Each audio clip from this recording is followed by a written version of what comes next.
అందరికీ నమస్కారం. నేను మీ దేవి. సిరివెన్నెల 53వ భాగం.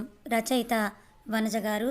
ఒక్కొక్కరి చర్మం చీలి రక్తం కారిపోతున్నా కూడా కంటిరెప్ప కొట్టకుండా అలాగే చూస్తూ ఉంది సిరి.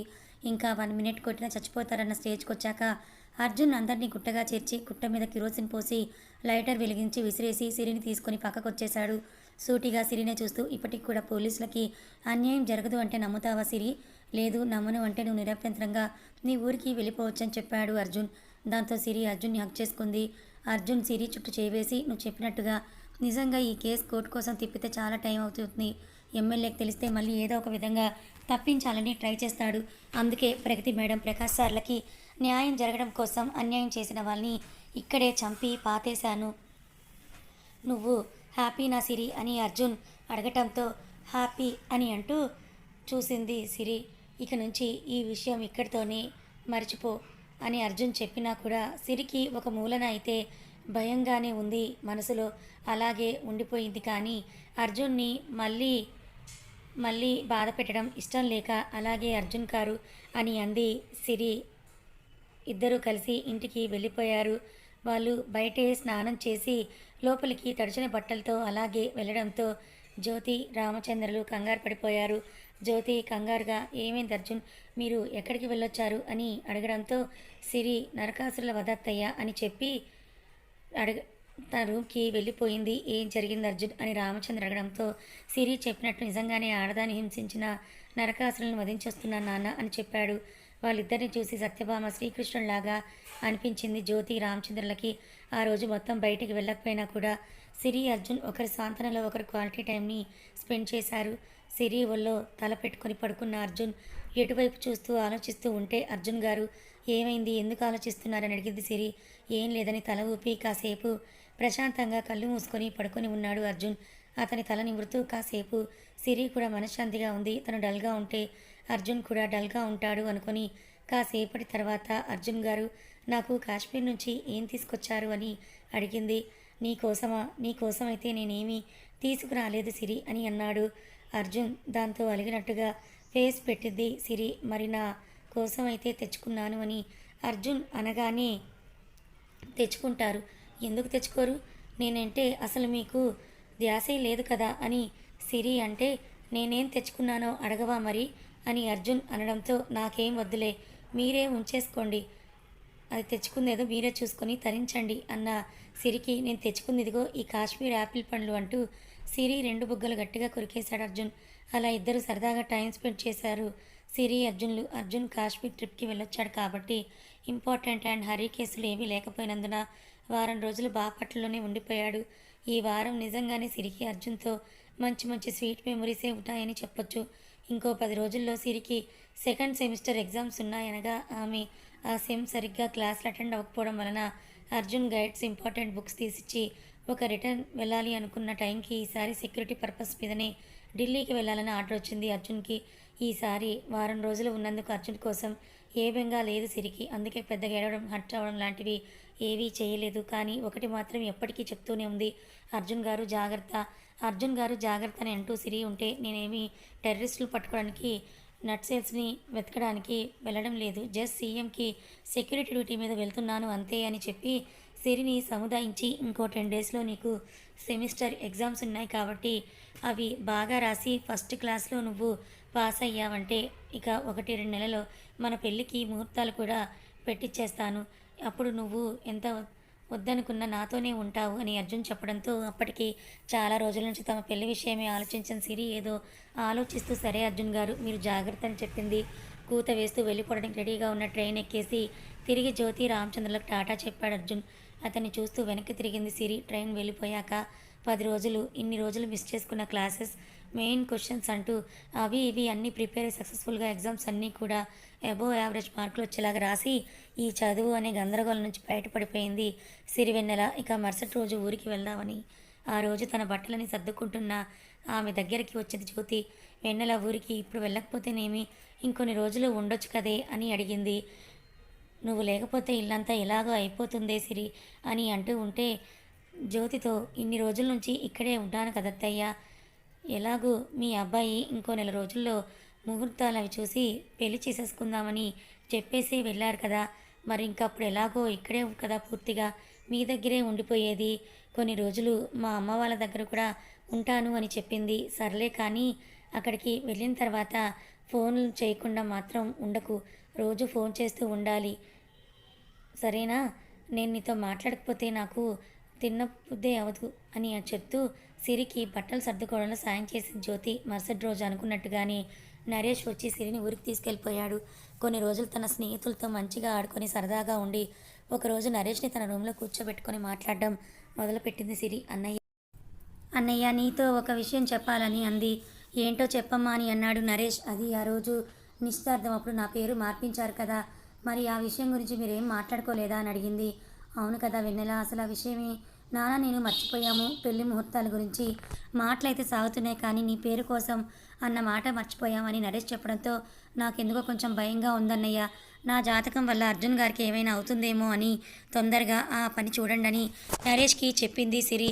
నాన్నతో ఈ విషయం గురించి నేను మాట్లాడలేను, అందుకే నీకు చెప్తున్నాను అని నరేష్తో అన్నది సిరి. ఇక దాందేముందిరా, మన ఇంట్లో కూడా మన నాన్న దగ్గర నీకు భయం ఏంటి అని చెప్పి, సరేలే నువ్వెలాగూ చెప్పలేనంటున్నావు కదా, నాన్నతో నేను ఈ విషయం గురించి క్లియర్గా మాట్లాడతాను అని అన్నాడు నరేష్. కానీ ఈలోపే జరగాల్సిన అనర్థం జరిగిపోతుందని ఎవరికీ తెలియదు కదా.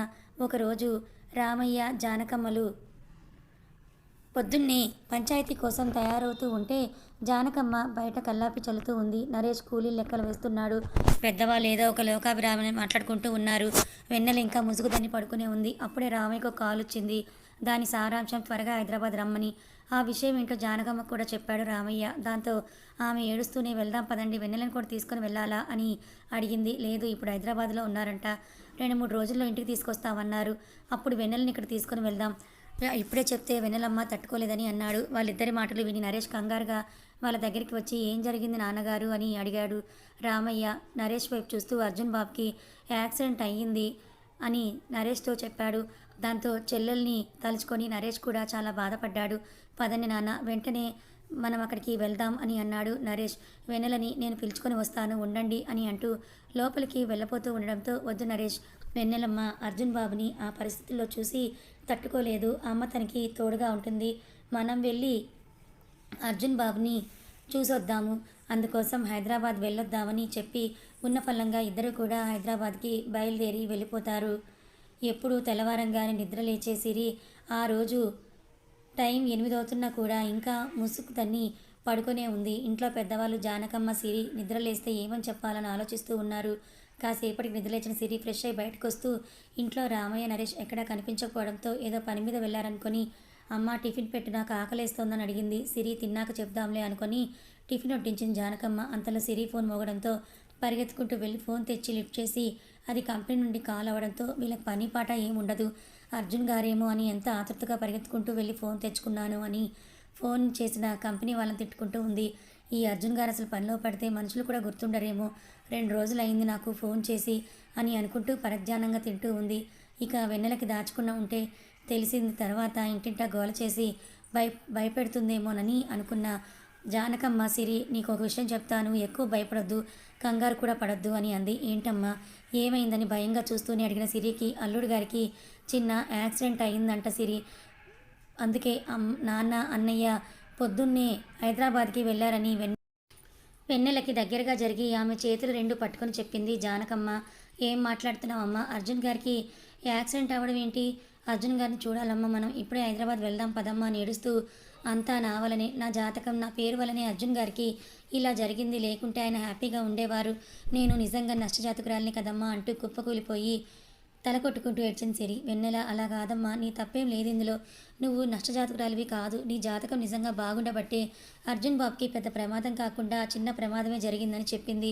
అయినా ఇది వినకుండా అర్జున్ దగ్గరికి వెళ్దామని ఏడుస్తూ ఉండడంతో నరేష్కి ఫోన్ చేసింది జానకమ్మ.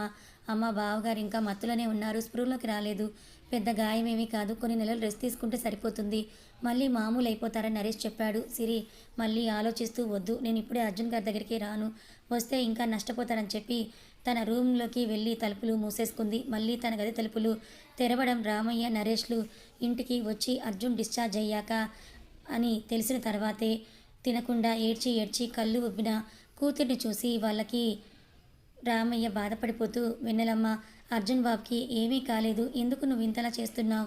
అల్లుడు గారు చాలా బాగున్నారు, ఆ అల్లుడు గారిని చూడ్డానికి వెళ్దాం పదమ్మా అని అనడంతో, వద్దు నాన్న, అంతకంటే ముందు మీరు ఇంకొక పని చేయాలి, మీరు వెంటనే నా పేరు మార్పించండి అని చెప్పింది. ఇప్పుడు దానికి వచ్చిన తొందర ఏమిటమ్మా, ముందు అల్లుడు గారిని చూసి రాపో, అప్పుడు నీ మనసు కాస్త కుదుట పడుతుంది, ఆ తర్వాత మార్పిద్దామని రామయ్య అన్నా కూడా సిరి తన మొండి పట్టుపట్టడంతో మంచి ముహూర్తం చూసి వాళ్లకు వెన్నెల పేరు మార్పించక తప్పలేదు. అందుకే అదే సిద్ధాంత్ దగ్గరికి వెళ్ళి రామయ్య జానకమ్మ కూర్చొని పూజ చేపించి వెన్నెలకి సిరివెన్నెల అని పూర్తి నామకరణం మళ్ళీ చేయించారు. అదే సిద్ధాంత్ దగ్గర సిరి అర్జున్ల పేరు మీద మృత్యుంజయ హోమం కూడా చేయించి ఒకరోజు గడిచాక బాపట్లకు వెళ్ళింది. బెడ్ మీద కాలికి కట్టతో ఉన్న అర్జున్ని చూసి సిరికి ఏడుపు ఆగక పరిగెత్తుకుంటూ అర్జున్ దగ్గరకు వెళ్ళి అతన్ని పట్టుకొని పరీక్షగా చూస్తూ ముఖమంతా తడివింది సిరి. లైట్ మత్తులో ఉన్న చెయ్యి సిరిని చూస్తూ, నన్ను చూసి ఇలా అయిపోయావు, నాకేమైంది చెప్పు, గట్టిగా 2 నెలలు ఉంటే మళ్ళీ నేను మామూలుగా నడుస్తాను అనడంతో అర్జున్ చెంప మీద చిన్నగా కొట్టి, ఆటలుగా ఉందా మీకు, ఎన్నిసార్లు చెప్పుంటాను జాగ్రత్తగా ఉండమని, ముందు అసలు మీరు మిమ్మల్ని జాగ్రత్తగా చూసుకోరు అని అంటూ ఉంటే మీరు చేసే పని ఇలాగే ఉంటుంది అంటూ మళ్ళీ ఏడుపుని అందుకుంది సిరి. ఆపవే, 2 రోజుల నుంచి వీళ్ళ ఏడుపులు వినలేక చస్తున్నాను, విసిగెత్తిపోయింది నాకు అని అన్నాడు అర్జున్. మీకేం తెలుసు అర్జున్ గారు నా భయం, బాధ, అయినా ఇదంతా నా వల్లే, నా నష్టజాతకం, నా నష్టపేరు వల్లే మీకు ఇలా యాక్సిడెంట్ జరిగింది, అందుకే నేను పేరు కూడా మార్పించేసుకున్నానని చెప్పింది సిరి. అవునా, అయితే నీ వల్లే నాకు ఇలా జరిగిందంటావని అన్నాడు అర్జున్.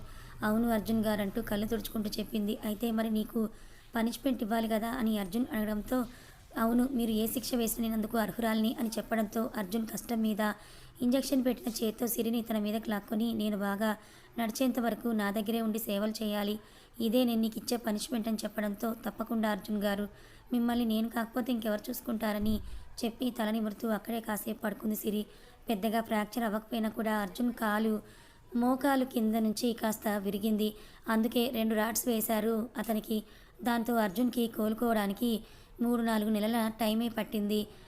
ఇక సరిగ్గా నడవడం పరిగెత్తడానికైతే ఇంకొక 6 నెలలు పట్టింది పూర్తిగా.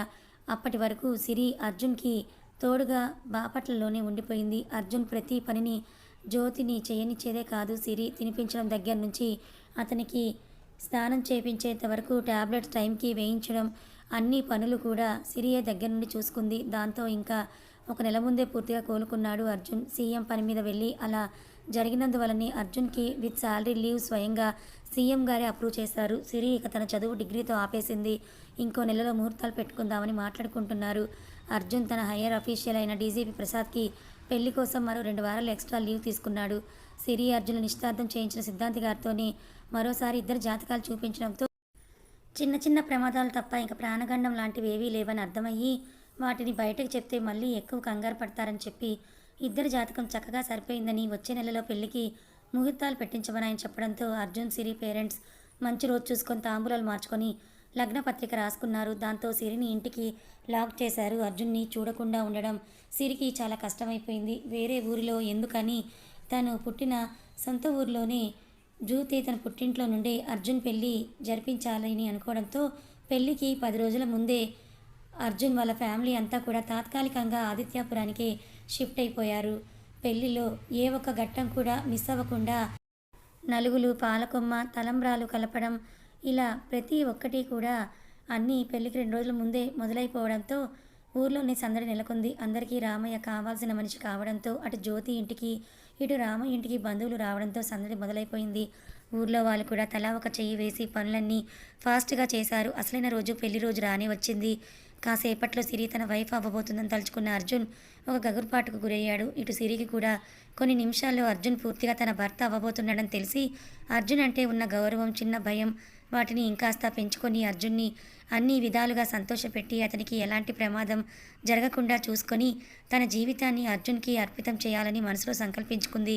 పచ్చని పందిట్లో ఇరు కుటుంబాల పెద్దల ఆశీస్సులతో వేద మంత్రాల సాక్షిగా అర్జున్ చంద్ర సిరివెన్నెల మెడలో 3 ముళ్ళు వేశాడు. తన్మయంగా కళ్ళు మూసుకుంది సిరి. ఫోటో స్టిల్ కోసమో లేదా అందరి ముందు మెప్పు కోసమో కాకుండా మనస్ఫూర్తిగాని సిరి ఇక నుండి తనలో ఆమె సగభాగం అని భావించి సిరి నుదుటిన మీద చిరుముద్దు అద్దాడు అర్జున్. దేవతలే పూల వర్షం కురిపించేలాగా అందరూ తమ చేతుల్లో ఉన్న అక్షింతలని నవదంపతుల మీద వేసి ఆశీర్వదించారు. కుర్రజంట ఉత్సాహంతో తలంబ్రాలు పోటాపోటీగా పోసుకుంటూ ఆ ఘట్టాన్ని స్వీట్ మెమరీగా మార్చుకున్నారు. తర్వాత అరుంధతి నక్షత్రం, గృహప్రవేశం అంటూ వరుసగా అన్ని కార్యక్రమాలు అయిపోయాక కాస్త రెస్ట్ తీసుకున్నారు సిరి అర్జున్. మొదటి రాత్రి కోసం వెన్నెల ఇంట్లోనే తన రూమ్నే వారి మధుర కలయికి సాక్షిగా నిలిపి ముహూర్త సమయానికి పూల తోటగా అలంకరించుకుంది. జానకమ్మ జ్యోతి సిరిని రెడీ చేసి పాల గ్లాస్ చేతికిచ్చి లోపలికి వెళ్ళమంటూ ఉంటే నాకు భయంగా ఉంది, నేను వెళ్ళను, నాకు వద్దు అని గోల చేసిన సిరిని అర్జున్ అందరూ షాక్ అయ్యేలాగా సిరిని ఎత్తి భుజాన్ని వేసుకుని రూమ్లోకి తీసుకుని వెళ్ళాడు. దాంతో పెద్దలందరూ ముసిముసిగా నవ్వుకుంటూ పక్కకి తప్పుకున్నారు.